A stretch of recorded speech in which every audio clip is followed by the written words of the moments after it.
بسم اللہ الرحمن الرحیم۔ یہ واقعہ آج سے 3500 سال پہلے پیش آیا تھا۔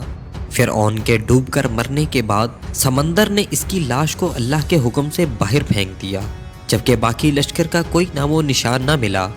مصریوں میں سے کسی شخص نے ساحل پر پڑی اس کی لاش پہچان کر اہل دربار کو بتایا۔ فرعون کی لاش کو محل پہنچایا گیا۔ درباریوں نے مسالے لگا کر اسے پوری شان اور احترام سے تابوت میں رکھ کر محفوظ کر دیا۔ حنوط کرنے کے عمل کے دوران ان سے ایک غلطی ہو گئی تھی۔ فرعون کیونکہ سمندر میں ڈوب کر مرا تھا اور مرنے کے بعد کچھ عرصہ تک پانی میں رہنے کی وجہ سے اس کے جسم پر سمندری نمکیات کی ایک تہ جمری رہ گئی تھی۔ مصریوں نے اس کی لاش پر نمکیات کی وہ تہ اسی طرح رہنے دی اور اسے اسی طرح حنوط کر دیا۔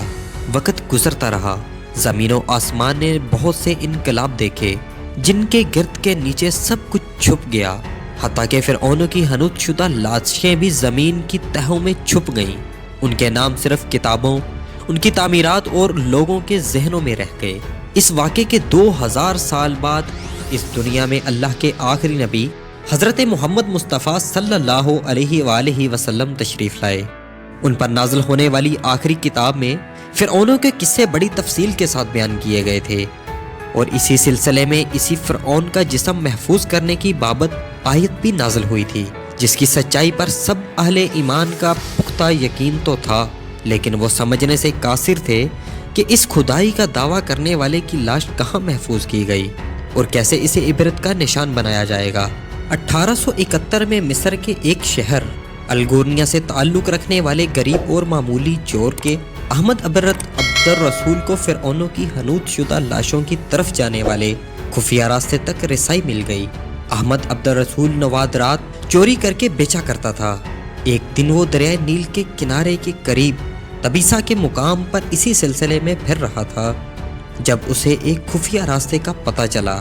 وہاں وہ نوادرات کی چوری کے لیے جگہ کھود رہا تھا کہ اسی دوران اسے کچھ لوگوں نے پکڑ لیا اور پولیس کے حوالے کر دیا۔ وہ جس جگہ کو کھود رہا تھا وہاں سے ملنے والے راستے کی جب مسلسل کھدائی کی گئی، 1891 کو دوسری ممیوں کے ساتھ اسی غرق ہونے والے فرعون کی لاش بھی مل گئی۔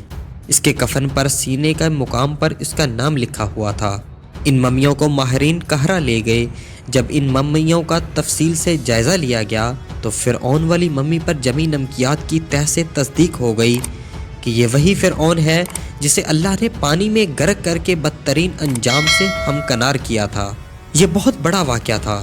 اس کی تصدیق کے لیے دنیا بھر کے ماہرین آثار قدیمہ اور سائنسدان مصر کی طرف امٹ پڑے۔ مختلف سائنسی ٹیسٹ کرنے کے بعد دنیا بھر کے سائنسدانوں نے تصدیق کر دی کہ دوسری سب لاشوں کی نسبت صرف فرعون کی لاش پر ہی سمندری نمکیات کی تہ جمی ہوئی تھی۔ اس تصدیق کے بعد اسے فرعون کی لاش قرار دے کر عجائب گھر میں محفوظ کر دیا گیا۔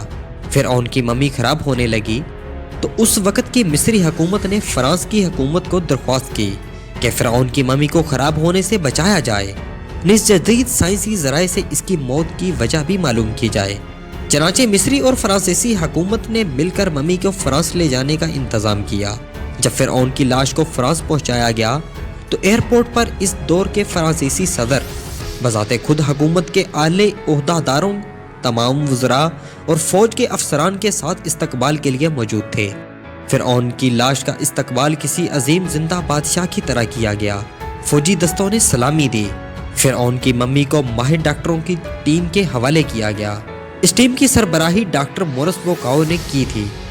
مائکروسکوپک ٹیسٹوں کے ذریعے ممی کے تمام اعضاء کا باریک بینی سے جائزہ لیا گیا تو معلوم ہوا کہ اس کی لاش اور جسم میں سمندری ذرات ابھی تک موجود ہیں، اور موت کی وجہ بھی پانی میں ڈوبنے کی وجہ سے ہوئی تھی۔ ایک بادشاہ کی موت پانی میں ڈوبنے کی وجہ سے ہو، یہ ڈاکٹر مورس کے لیے حیرت کی بات تھی۔ اس نے اس ممی کے بارے مزید جاننے کی کوشش کی تو اسے معلوم ہوا کہ اس بادشاہ کی موت کے حالات مسلمانوں کے نبی حضرت محمد مصطفیٰ صلی اللہ علیہ وآلہ وسلم پر اتری کتاب قرآن پاک میں تفصیل سے درج ہیں۔ اسے علم تھا کہ جہاں سے یہ لاش ملی ہے وہ ایک اسلامی ملک ہے، چنانچہ تجسس کے ہاتھوں مجبور ہو کر وہ مصر پہنچا۔ وہ ایک سائنسدان تھا۔ اس نے اس معاملے پر مصر کے ہی ایک سائنسدان سے ملاقات کی۔ اس سائنسدان نے قرآن پاک کھول کر اسے سورہ یونس کی آیات نمبر 90 تا 92 کا ترجمہ لفظ با لفظ سنایا۔ فرعون کی خدائی کا دعویٰ، اس کا پانی میں ڈوب کر مرنا اور پھر پانی سے نکال کر اس کی لاش کا حنوط ہو جانا اور پھر دوبارہ لاش کا ملنا اور پھر اس کی لاش کو جدید سائنسی دور میں دوبارہ محفوظ کیا جانا، سب کا اشارہ ایک جانب تھا اور بہت واضح تھا: تجھے بعد میں آنے والی کے لیے عبرت کا نشان بنا دوں گا۔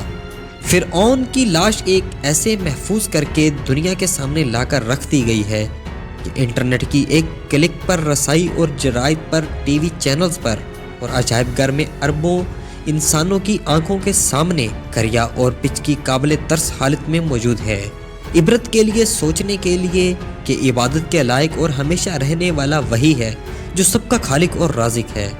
ڈاکٹر مورس نے آیات کا ترجمہ سنا تو اسی وقت پکار اٹھا، قرآن سچا ہے، کلمہ پڑھا اور مسلمان ہو گیا۔ فرعون کے سمندر میں ڈوب کر ہلاک ہونے کے واقعات تو انجیل اور بائبل میں بھی ہیں، مگر لاش بطوط عبرت محفوظ کیے جانے کی بات نہیں، جو اصل معجزہ تھا اور عظیم پیش گوئی بھی کہ آئندہ 1,000 سال بعد دنیا کو معلوم ہوگا کہ قرآن کی بات حرف بہ حرف سچ نکلی۔